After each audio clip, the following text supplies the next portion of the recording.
নীল ষষ্ঠীতে একটা অপরাজিতা ফুল বদলে দেবে আপনার জীবন।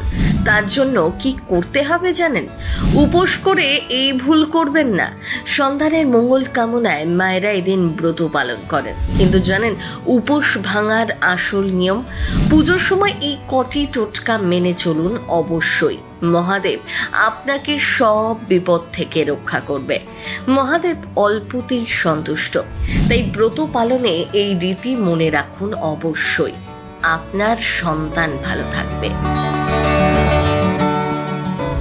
নীল অপরাজিতা ফুল মহাদেবের অতি প্রিয়, তাই নীল ষষ্ঠীর দিন মহাদেবকে এই ফুল নিবেদন করতে ভুলবেন না, তাহলেই আপনার ভাগ্যের চাকা ঘুরতে বাধ্য। নীল ষষ্ঠীর ব্রত পালনে কালো পোশাক না পরাই ভালো। এক্ষেত্রে হলুদ, কমলা, নীল কিংবা সাদা, অফ হোয়াইট পোশাক পরতে পারেন। মনে রাখবেন, শিবের পুজোয় তুলসী পাতা এবং দুর্ব ভুলেও দেবেন না। সন্ধ্যেবেলায় মহাদেবের সামনে প্রদীপ জ্বালিয়ে তারপর জল খেয়ে নীল পুজোর উপবাস ভঙ্গ করা হয়। মহাদেবের আরাধনায় খুব একটা বেশি উপকরণের প্রয়োজন পড়ে না। বলা হয়ে থাকে, মহাদেব কেবল একটি বেলপাতা পেলেই তুষ্ট হন, তবে তার পুজোয় কয়েকটা জিনিস ব্যবহার করলে প্রসন্ন হন শিব শঙ্কর। নীলের পুজোয় অবশ্যই পঞ্চামৃত নিবেদন করতে হবে। এই পঞ্চামৃত হলো দুধ, দই, ঘি, মধু এবং চিনি। এর সাথে একটু কালো তিল ও সিদ্ধি পাতা মিশিয়ে দিতে পারলে খুবই ভালো ফল পাওয়া যায়। এছাড়াও গঙ্গা জল, আকন্দ ফুল, ধূত্র, নীল অপরাজিতা এবং কাঁচা আম দিয়ে মহাদেবের পুজো করুন। প্রথমে পঞ্চামৃত দিয়ে শিবলিঙ্গের অভিষেক করতে হবে। এরপর গঙ্গা জল, ডাবের জল বা কাঁচা দুধ দিয়ে শিবলিঙ্গকে স্নান করান। অবশ্যই বেলপাতা নিবেদন করুন, আর খেয়াল রাখবেন 3টি পাতা যেন একসাথে থাকে।